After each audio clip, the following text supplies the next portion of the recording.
Hello friends, Pickle Pete here. Happy New Year and welcome to the inaugural video of Pickle Pete Presents, where we talk about retro gaming devices and news. We are entering 2026, so let's have a recap of some of the hardware news from 2025 regarding the Qualcomm Snapdragon G Series.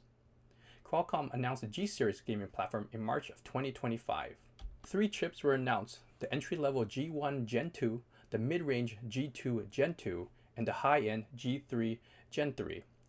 These chips are designed for gaming, which takes advantage of active cooling found in the higher-end retro gaming devices and improve thermal heat management compared to traditional mobile devices. The Snapdragon G1 Gen 2 is an 8-core Qualcomm Cairo CPU with 2 performance cores and 6 efficiency cores, and paired with the Adreno A12 GPU, and for connectivity has Wi-Fi 5 and Bluetooth 5.1.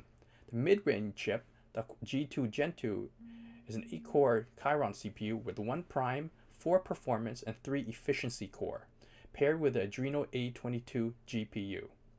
And for connectivity, it has Wi-Fi 7 and Bluetooth 5.3.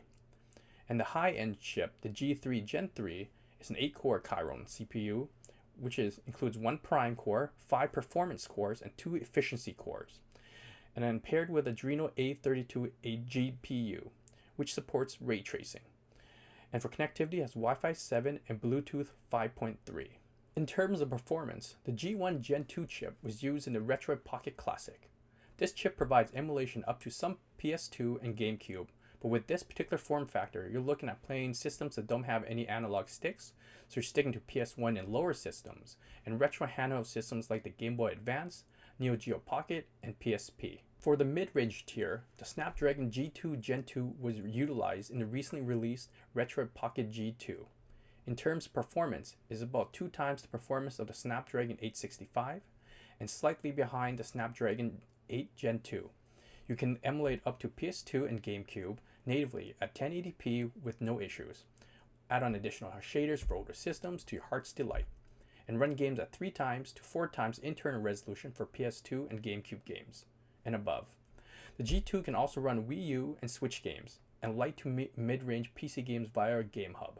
The final chip in Qualcomm's lineup is the G3 Gen 3 for high-end devices. The G3 Gen 3 is slower than the Snapdragon's current flagship, the Snapdragon 8 Elite, found in the Odin 3. But compatibility and driver support already exists for this chip, so performance is currently better on the G3 Gen 3 for Switch emulation. This chip can be found in the Conquer Pocket Fit.